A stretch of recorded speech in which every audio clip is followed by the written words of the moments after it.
નવા વર્ષની ઉજવણીને ધ્યાનમાં રાખીને આજે કાયદોની વ્યવસ્થા જળવાઈ રહે તેમજ કોઈ અનિચ્છનીય બનાવ ન બને તે હેતુથી શહેર, તાલુકા અને જિલ્લા એલસીબી પોલીસ દ્વારા સંયુક્ત રીતે કાર્યવાહી હાથ ધરવામાં આવી છે।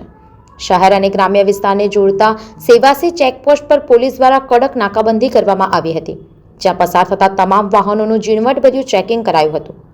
વાહન ચાલકો દારૂ પીને વાહન ચલાવી રહ્યા છે કે નહીં તે જાણવા માટે બ્રેથ એનાલાઇઝરથી સ્થળ પર નિરીક્ષણ કરવામાં આવ્યું હતું। દારૂના નશામાં વાહન ચલાવતા ઝડપાયેલા ચાલકો સામે તાત્કાલિક કાયદેસરની કાર્યવાહી હાથ ધરવામાં આવી હતી। આ ઉપરાંત વાહન ચાલકોના સામાનની પણ સઘન તપાસ કરવામાં આવી રહી છે। વડોદરા શહેર પોલીસ દ્વારા સીપી સર અમારા નરસિંહ કુમાર સાહેબ દ્વારા અમને ડ્રિંક એન્ડ ડ્રાઈવની અલગ અલગ ચેકપોસ્ટ અને અલગ અલગ પોઈન્ટ ઉપર ચેકિંગ ડ્રાઈવ આપવામાં આવેલ છે, જેમાં ડ્રિંકિંગ ડ્રાઈવ ના કેસીસ છે કે પછી કોઈ અન્ય ઇસમો જે કેફી દ્રવ્ય પીને નીકળતા હોય અથવા એમના પોઝિશનમાં હોય એવા બધા વ્હીકલો અને ઇસમોની ચકાસણી ચાલુ છે।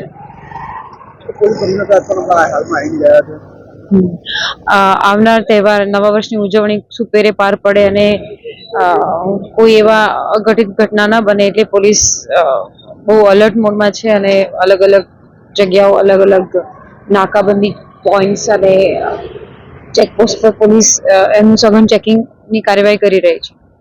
સંવાદદાતા સાથે અભિપ્રાય ન્યૂઝ, વડોદરા। આવા જ વધુ સમાચારો જોવા માટે સબસ્ક્રાઇબ કરો અમારી યુટ્યુબ ચેનલને અને જોડાયેલા રહો ફેસબુક, ઇન્સ્ટાગ્રામ અને ટ્વિટર પર।